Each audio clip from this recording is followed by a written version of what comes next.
And thank you all for participating today. We have over 300 folks signed up for this, so we're glad you're here to learn more about the Biden administration's vision for rail of the future. So, and we at Virginians for High-Speed Rail were founded back in the 1990s by activists in Richmond and in Hampton Roads to build grassroots support for the Southeast high-speed rail corridor.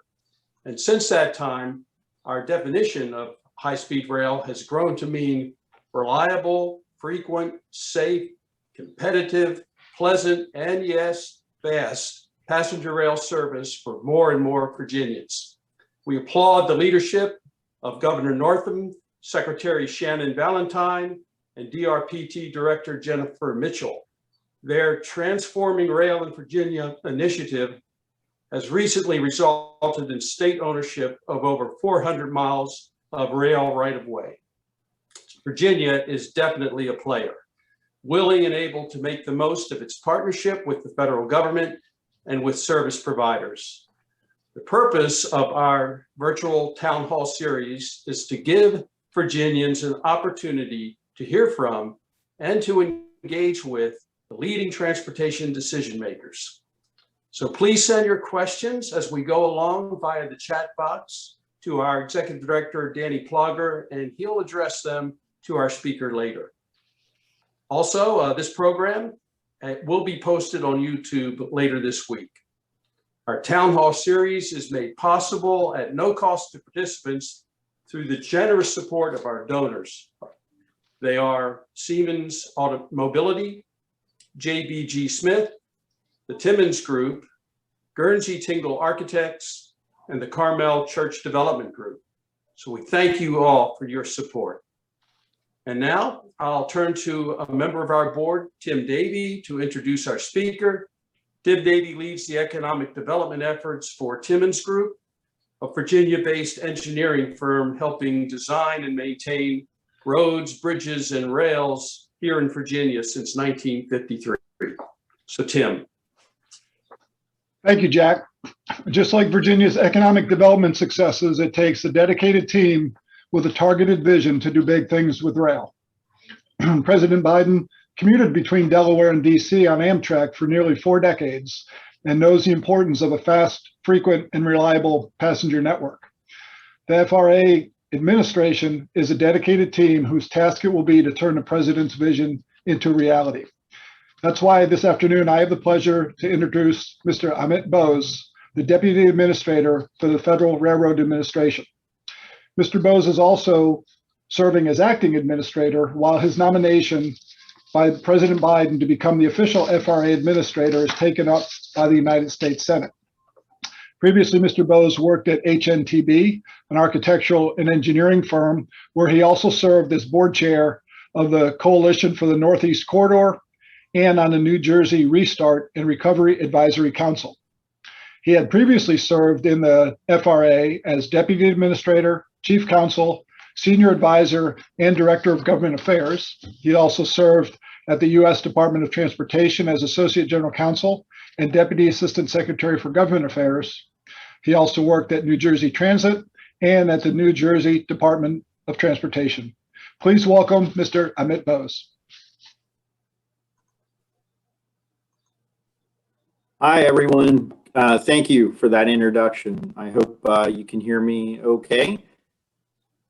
I've been really looking forward to this opportunity to speak with you all today, and am very enthusiastic with the turnout that I heard is on this meeting that I'm going to be doing and an event. It's great to be here. I wish we could do this in person. I look forward to one day doing that. But for right now, I guess this will have to make do. I know some of you have some specific questions and areas of interest that you'd like me to address, and I look forward to doing that momentarily. But first, I want to provide you an update on the Biden-Harris administration's priorities, including the American Jobs Plan. I also know for some of you, you don't deal with legislation and the federal budget process on a daily basis. So I just want you to know that what I'm talking about in terms of the American Jobs Plan, that's a proposal that President Biden put forth at the end of March. Congress, at the same time, is working on a transportation reauthorization piece of legislation. And also, the administration has proposed the fiscal year 22 budget. I'm going to cover all of those things at a high level and relate them back to rail. And of course, I know Virginia is on all of your minds, and I definitely will talk about that. The Biden-Harris administration and Secretary Pete Buttigieg committed to delivering a historic investment in our nation's infrastructure to create millions of good-paying jobs, tackle the climate crisis, reverse historic inequities, and address decades of underinvestment. When we walked in the door on January, we started by addressing COVID-19. One way we did that was through the American Rescue Plan, and specifically ways to help transportation. In March, when Congress passed the American Rescue Plan, it included economic relief to millions of Americans devastated by the effects of COVID-19, as well as to Amtrak and commuter rail and transportation agencies. Virginia was very much a part of that. The secretary got a chance to visit Virginia at the end of March for an important announcement that Governor Northam and Amtrak put forward. And I'll get to that in just a moment. Now, I mentioned the American Rescue Plan. So that was very much a lot of the effort that we put in February and March. At the same time, I and the Federal Railroad Administration, along with Secretary Buttigieg, we were working on the Hudson Tunnel project, a project that had been stalled for the past 4 years. Recently, at the end of May, we reached a critical milestone of completing the environmental process associated with it. So that means that it is now more eligible to receive federal funding, and the states of New Jersey and New York are very much working on that effort. Now, I bring up the Hudson Tunnel because that's obviously a part of the Northeast Corridor. We also have efforts underway with the Northeast Corridor, and that was very much a piece of the American Jobs Plan that I'll get to in just a moment. In terms of the Northeast Corridor, we don't view that, it may not be called the Northeast Corridor anymore when we get to Long Bridge and then into Virginia.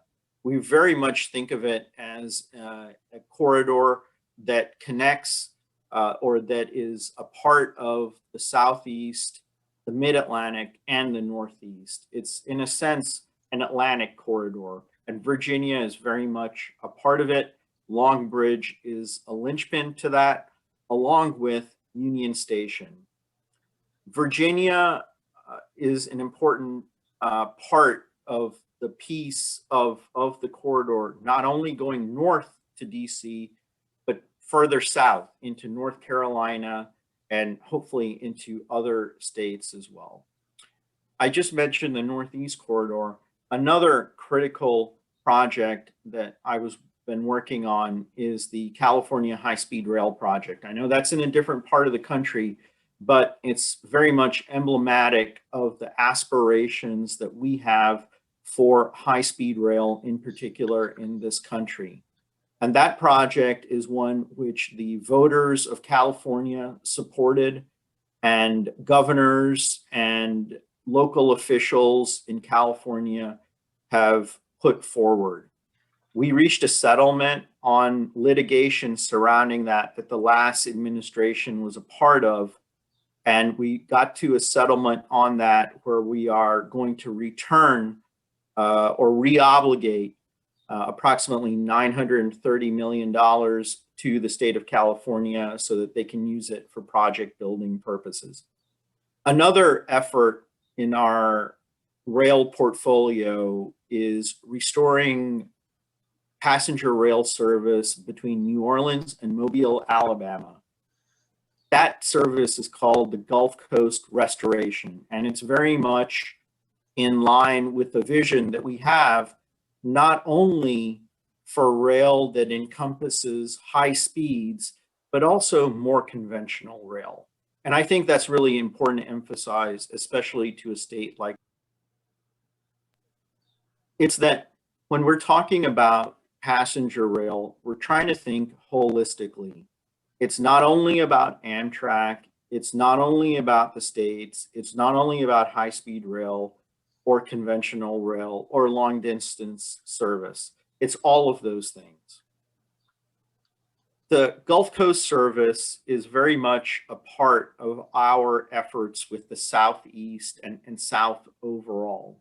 And to that end, we released a Southeast Rail Plan in December, again, of which Virginia is a very important part. I just mentioned the American Rescue Plan. That same month, Secretary Buttigieg appeared before the House Committee on Transportation. He told us how important it was to be big, bold, and brilliant, to seize the moment, to build back better, to be better than we were before. Then the president announced the American Jobs Plan.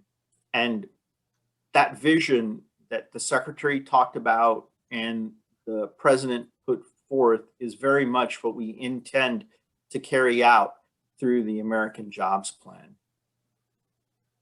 In that, what role will rail play? As I mentioned in March, the American Rescue Plan had important, critical funding to keep commuter rail like Virginia Railway Express and MARC in Maryland, along with Amtrak, functioning. But it's also the time now to clear the backlog, repair our highways, roads, bridges, maritime ports, airports, passenger and freight rail transportation, so that we can provide more mobility options for all and provide better path to getting goods to people. The administration intends to take unprecedented steps related to that. And we started by rolling out the American Jobs Plan, a nearly $2 trillion investment to transform our nation's infrastructure. It's not just about rail, highways, bridges, ports, airports, and transit systems. It's also about our drinking water, electric grid, high-speed broadband, and more. This is what President Biden's American Jobs Plan aims to do. It would invest in rail projects, for an example, that will not only repair and replace aging infrastructure and achieve a state of good repair, but also maintain what we have and expand capacity. Projects that create good paying union jobs and promote economic growth at the same time. Projects that will combat the climate crisis and advance racial equity as well as social justice. The reality is that after decades of underinvestment, the US has an enormous backlog of needed repairs. We've fallen in terms of the quality of our infrastructure. To compete globally, we need to do better. It's against this backdrop that the American Jobs Plan seeks to make a over $600 billion investment to modernize our transportation infrastructure and to make it safer, more reliable, and more efficient. In fact, you may have heard from President Biden that he wants to modernize the American transportation system by fixing it right the first time, with safety, resilience, and all users in your state in mind. President Biden wants to double the federal funding for public transit, including rail cars, stations, and thousands of miles of signals, power systems that need to be replaced or upgraded to meet the demand for transportation. This includes improving existing rail corridors and connecting new city pairs, as well as enhancing grant and loan programs for the National Rail Network, which, as you know, lacks a multi-year funding stream that's available to highways and transit. That's a really important point, to have a dedicated multi-year, consistent, reliable funding stream for rail. How do we get there? It's going to take federal investment, support from Congress, strong partnerships at the regional level with the private sector as well as public sector, and a thoughtful lending and environmental review process has to be a part of that as well. We know that Congress has passed significant transportation bills in recent memory, but we're at a critical moment here where we need to be ready to build for the next 100 years. I just mentioned two important significant projects that are of national significance, the Hudson Tunnel and the California High-Speed Rail project. Both of those projects aren't about the next year, the next decade, the next 50 years. They're about beyond the next century. That's what we're trying to do here and trying to accomplish. Certainly, we see that countries like China, countries in Europe, as well as East Asia, have high-speed rail traveling and a robust passenger rail as well as transit system in place. We have the chance to bring about profound benefits and opportunities for the American public. That's why we need to explore passenger rail options to build a world-class passenger rail system right here in America. As your federal partner, I can tell you the road ahead is steep, but together we can navigate the challenging slope. It's going to entail making major federal investments as well as requiring strong state, local, and regional planning efforts to help shape the future of passenger rail in America. We're working closely with members of Congress, but we need stakeholders like you to engage continuously. We can't promise instant results, but FRA is going to continue to be an avid champion for and staunch proponent of passenger rail. I also want to be clear that the American Jobs Plan, when it comes to passenger rail, is not an Amtrak-only plan, but one focused on improving passenger rail throughout the nation. It's not just focused on high-speed rail. It's not just focused on conventional rail. Again, it's about improving passenger rail overall. And our vision very much is one of growing the pie for all, not a zero-sum game where one entity wins at the expense of all others.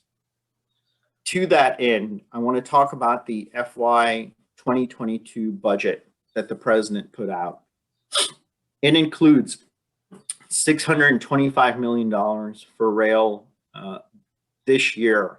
And that $625 million is an investment in the second great railroad revolution. The revolution would accomplish the goals that I mentioned earlier, including slashing commute times, providing reliable service, and creating a system that connects people to their destinations faster and more safely. Overall, the budget requests over $4 billion for the Federal Railroad Administration. That's nearly a $1.2 billion increase over last year's budget. That budget is an additional to the $80 billion for rail in the American Jobs Plan. So I want to emphasize that. That's in addition to the $80 billion proposal. The budget proposal signifies the administration's commitment to rail and the important role we know rail must play in our future transportation system. I know we've spent a lot of time talking about what is to come. I'm going to shift the focus back now to projects underway in Virginia and the Southeast as a way to highlight some of the projects that are already underway and coming. It seems that more recently, Virginia has had monthly headlines over the past few years, positive headlines with major milestones when it comes to intercity passenger rail. Here's just a few. In September of 2019, Virginia receives green light from FRA to advance the DC to RVA rail project. That one happened after 5 years of extensive public outreach with Virginia DRPT and FRA concluding a planning and environmental process to clear the DC to Richmond section of the Southeast high-speed rail corridor. The environmental review and design effort provides a framework to improve and expand the over 120 miles of rail from Washington to Richmond. And it's going to contribute to an efficient multimodal corridor benefiting intercity passenger rail, Virginia Railway Express, and CSX freight service.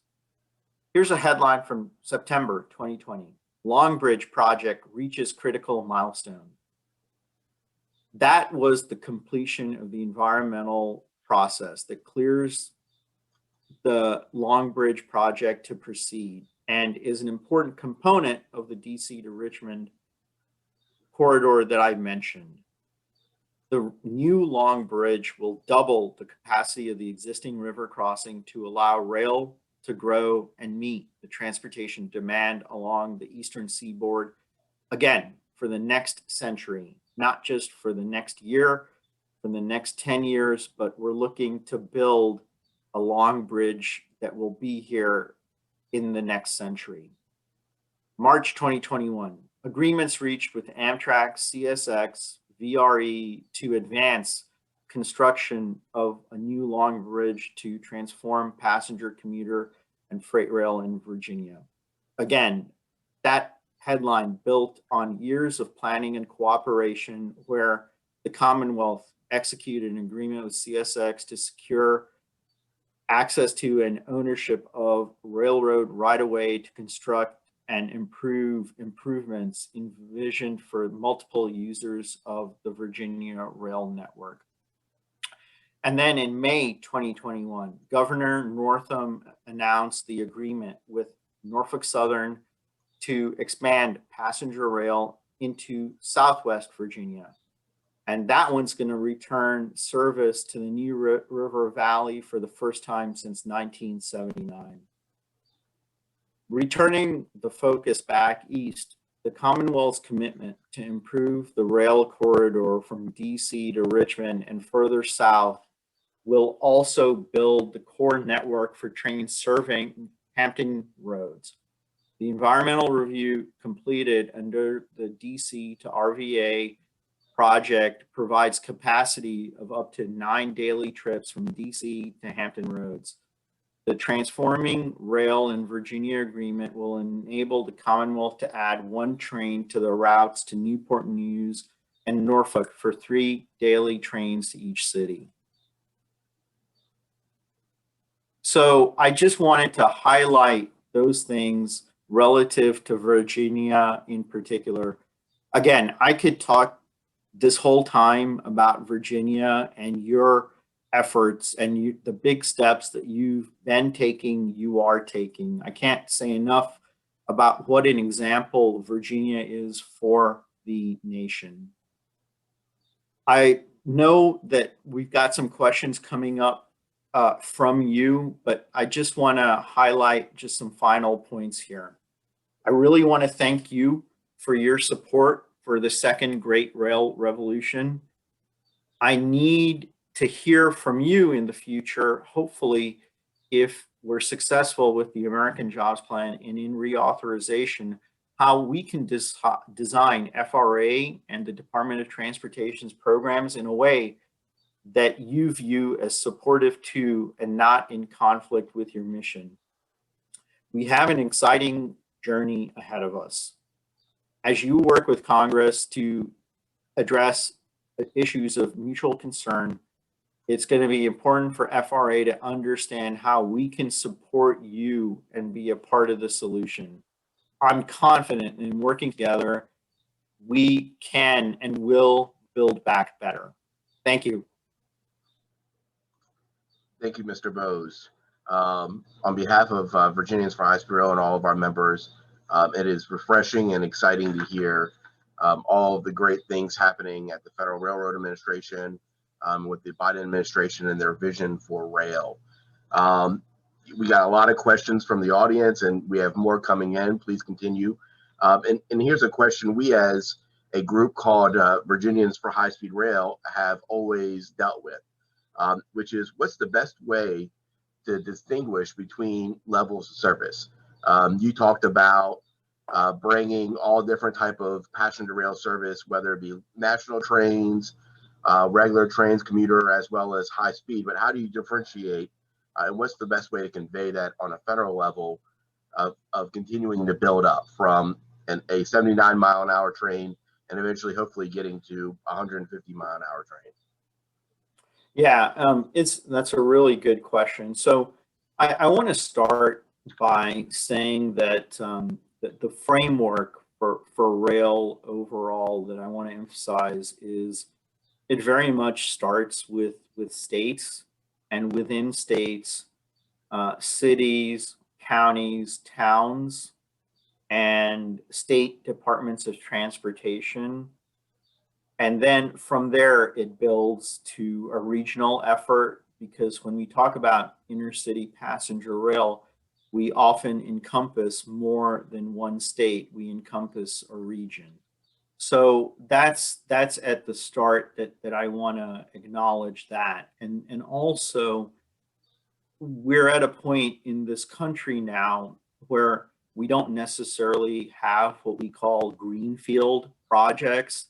So, and often we have to rely on host railroads to provide tracks, or we build next to those tracks for service. So I just want to acknowledge some of the constraints that we're operating under.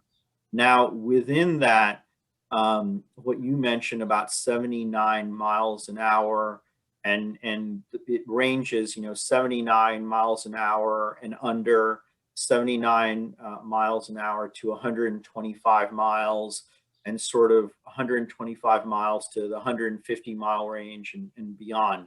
So we're talking about speeds that are involved there.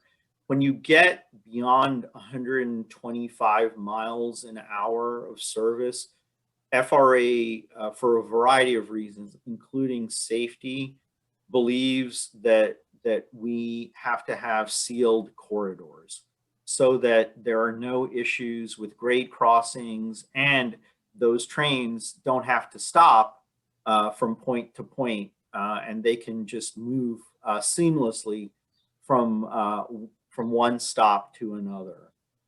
So that's what we try to do with service beyond 125 miles an hour. I want to emphasize that regulations do come into play, and at the FRA, what we've tried to do is do those building blocks.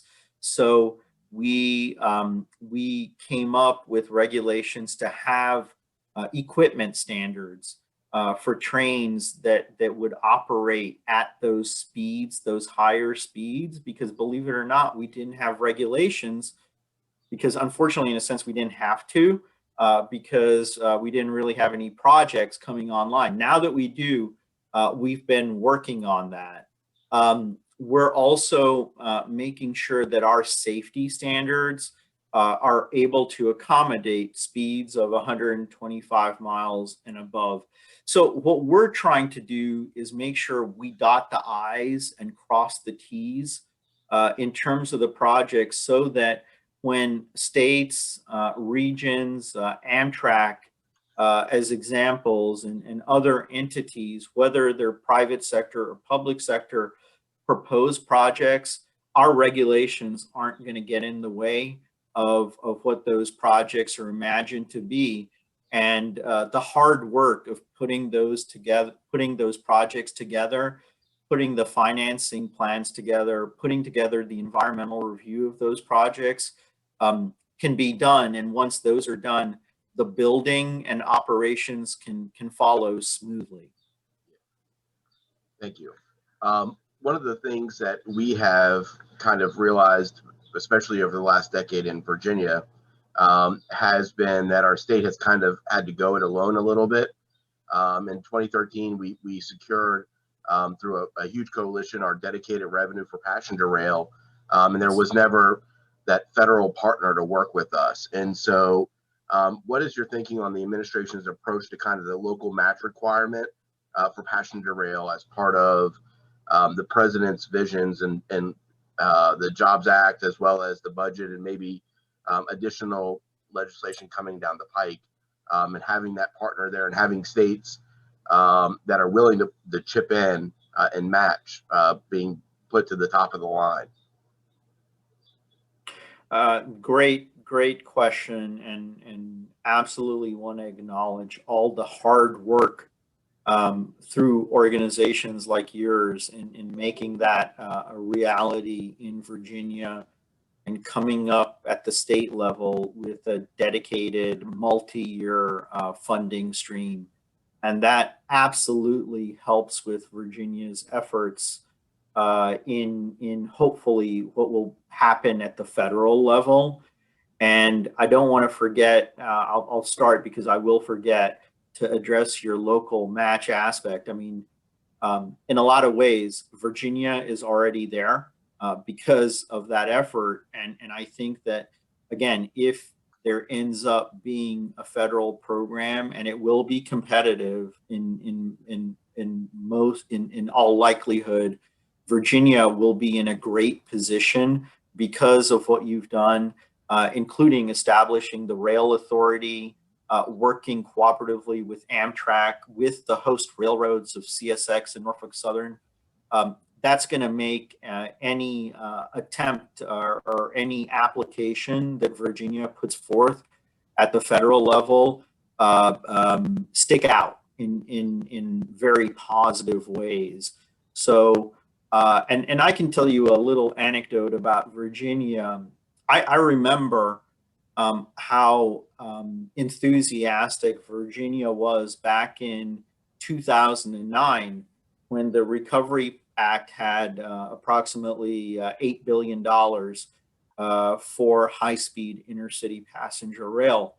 And at that time, we're talking a dozen years ago at this point, it was unfortunate that Virginia just wasn't at the right spot to capitalize on that funding at that time, despite the strong enthusiasm and despite its efforts that it had put forth at that time.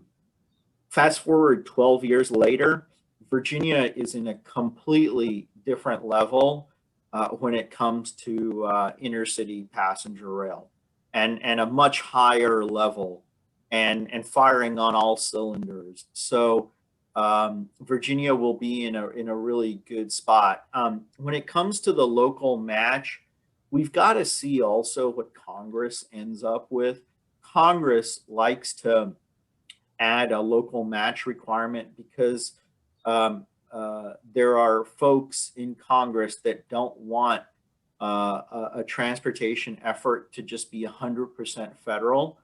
But I've heard numbers when it comes to local match, like 20% local match of an overall project, or 10% of a local match. Now, a sponsor can go beyond that 20% match, and I think that boosts the credibility of an application further.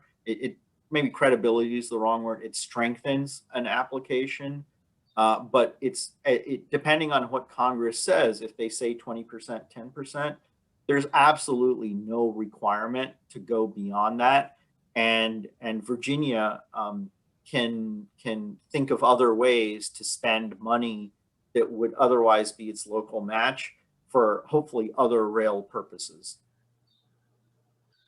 So kind of building off that, will the FRA move towards a full funding agreement type approach, similar to what our partners at the Federal Transit Administration do? That's an excellent question. And some of you are familiar with full funding grant agreements in Federal Transit Administration's Capital Investment Grant Program. CIG used to be known as New Starts. And a lot of people know that program because for a long time, it's been one of the key parts of ways to expand commuter and to the extent that commuter rail benefits intercity passenger rail. That's been one way or one program that Congress has funded on a continuous basis that's been a reliable source of funding. And I don't want to say that that's exactly the model that FRA is working towards, but the core principles involved in that program, which is dedicated, continuous, long-term funding, is absolutely what FRA wants to get to. And more than that, the other part of that program is once you sign a full funding grant agreement, it's to complete the project, right? It's not to stop it midstream. It's not to give funding for 1 year and the federal government disappears. It's a commitment for the long haul, and it's a demonstration to the state, to whoever the sponsor is, that we're going to complete the project. Now, it also brings other responsibilities, such as staying on budget and delivering the project on time. And it also binds the sponsor to say if there are any overruns in costs, the local sponsor will be responsible for it. But at the core, the program is very much about a project and seeing it from, in a sense, cradle to completion. And that's really important. And those core concepts are very much what we want to carry over into hopefully a Federal Railroad Administration corridor program. Thank you.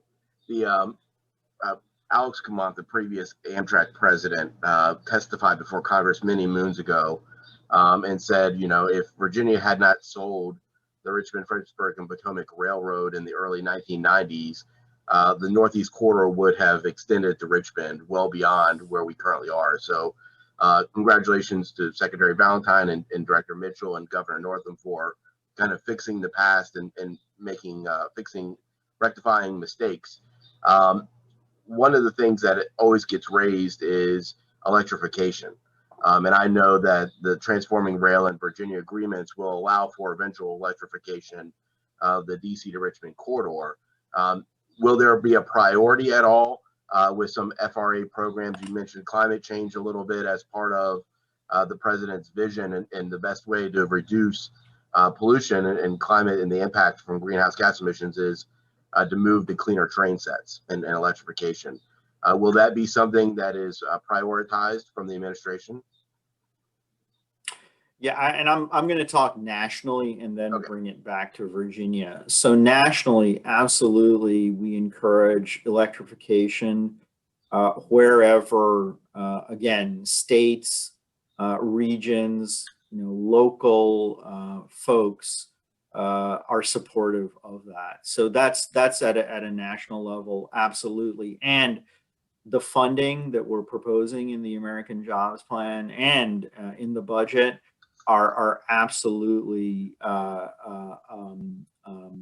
include eligibility for electrification projects across the country. So I want to put that out there. Now, we talk about electrification. I've been thinking about it in terms of decarbonization efforts too.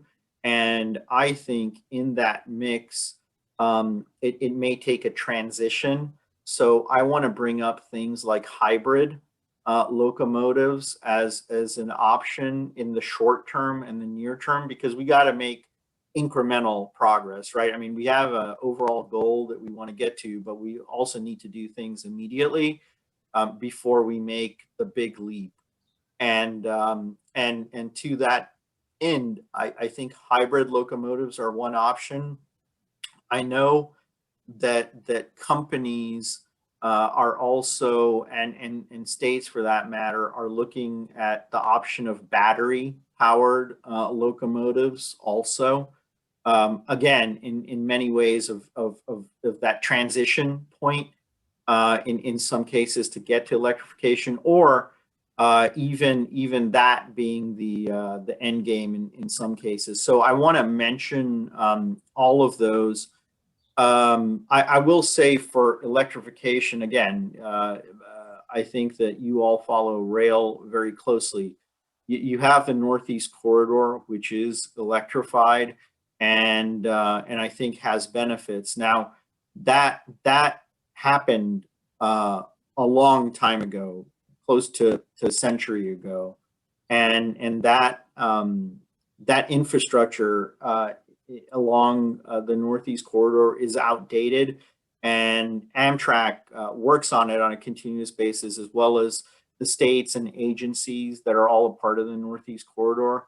But it takes a lot of effort. So when I talk about electrification, it's also making sure that those structures that we have are modernized, and we don't have outages even on existing lines. But again, bringing it back to electrification, absolutely, when you're talking about high-speed rail in particular, electrification is very much a part of that.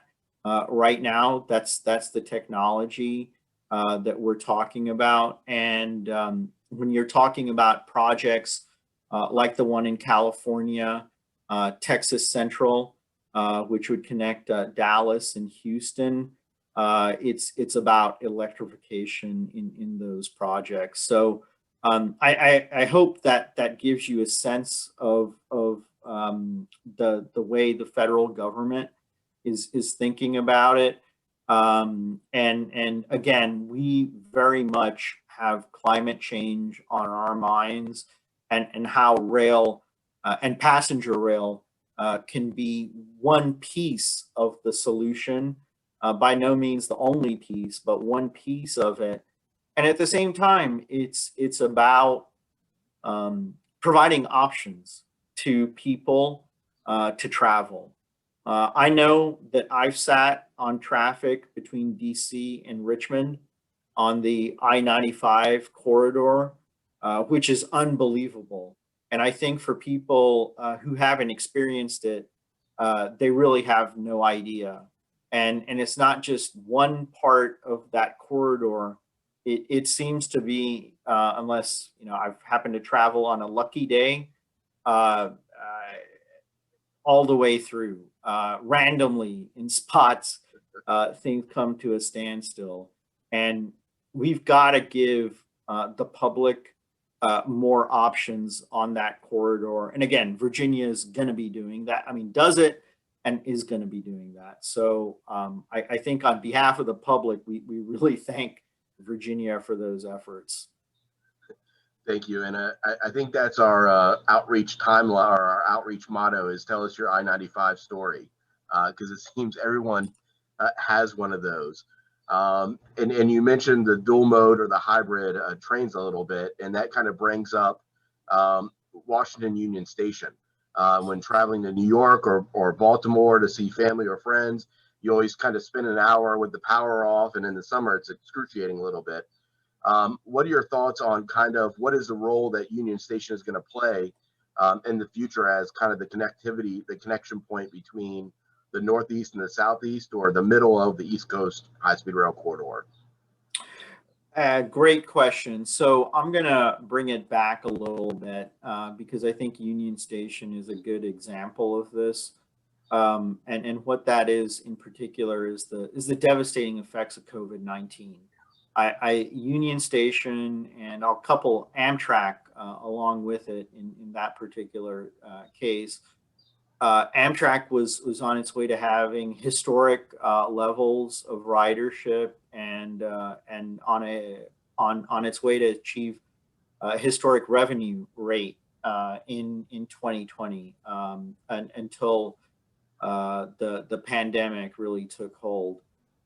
Union Station was also I'm talking on the commercial side, I think booming when it came to its restaurants, shops, the services that it provided to the people of this region.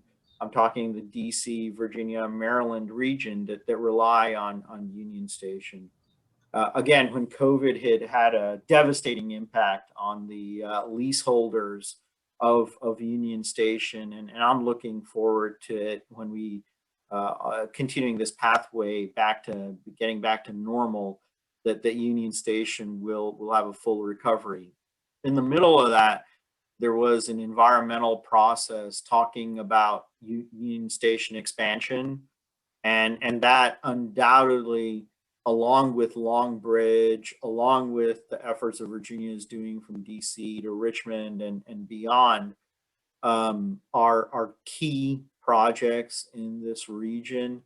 And what we did was we walked in the door in January and really put a pause on the environmental process, not to add more time to it, but to reassess and hopefully in the long run actually shave time off the environmental process, to think of Union Station even more thoughtfully and really tackle it not only really from rail, but also in terms of the commercial potential of Union Station, along with services that rely on it, that includes intercity bus transportation, as well as basic things that again, local businesses rely on, such as tourist services and tourist buses that really use Union Station. And we put a pause on to reassess and make sure we really accounted for a path forward. That is a multi-billion-dollar project that frankly, at this point of time, in June of 2021, we don't have a funding pot from.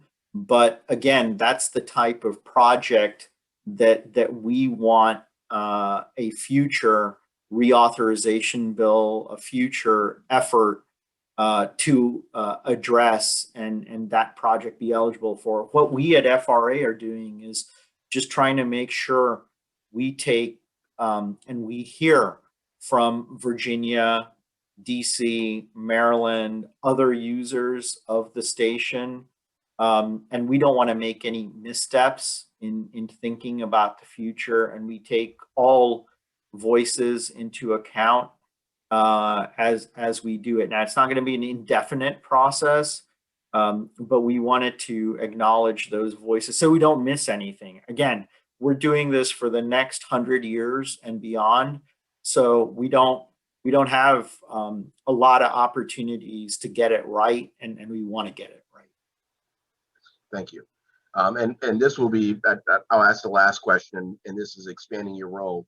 And this is for our friends in kind of Western Virginia a little bit, who deal with I-81, which is how do we encourage the diversion of more trucks onto freight railroads? Is there some way, maybe policies going forward, where we can do that kind of encouragement for freeing up capacity in other modes as well?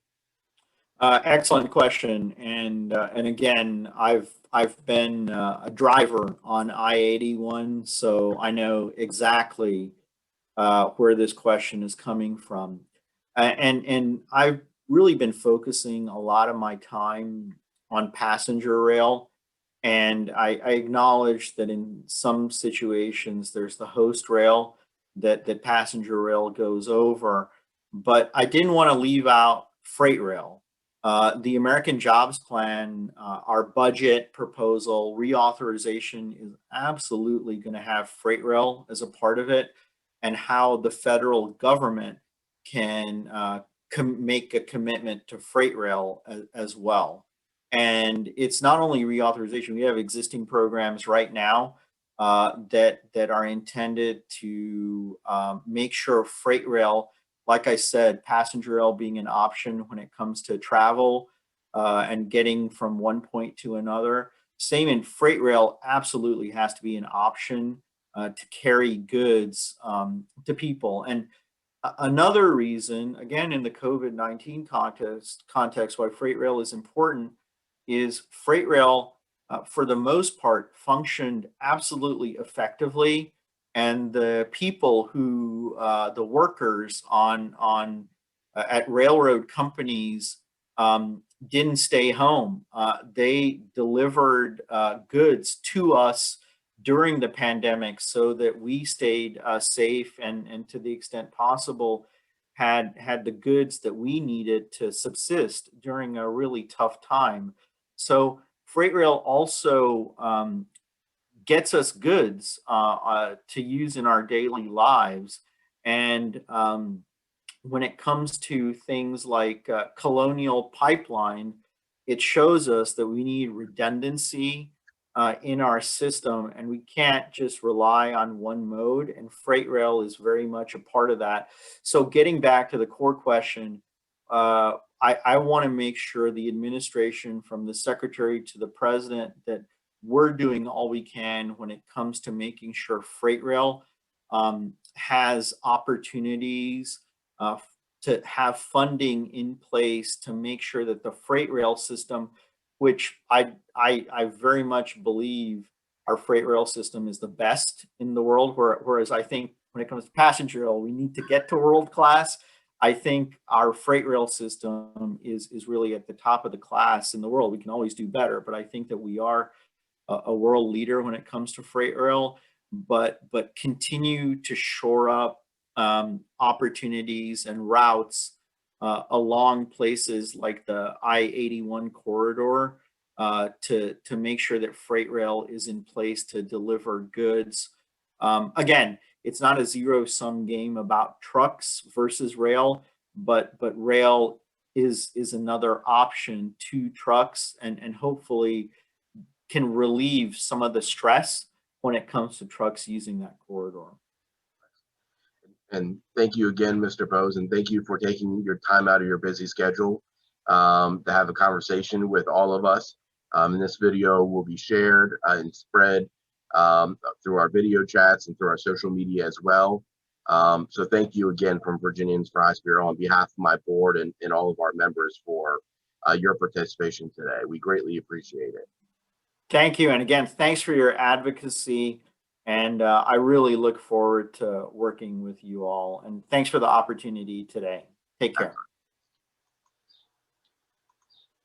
And for all of our friends and guests on the panel, I would ask you to please mark your calendars for July 15th at 1 p.m. for the second town hall in our series. We're featuring Stephen Gardner, president of Amtrak, and Shannon Valentine, our Secretary of Transportation, who are going to have a conversation about the true story behind the Virginia and CSX deal, the lessons learned in the future of passenger rail, and what it means for the Commonwealth. So we'll send out a link to all of you about that event upcoming next month, and please put it on your calendars. And thank you all again, and thanks to our incredible sponsors for allowing us to make this or do this event and do it for free. And thanks again to Tim Davey with the Timmons Group for introducing our keynote. And thank you all for participating in our first town hall. Have a great day, and I appreciate your support.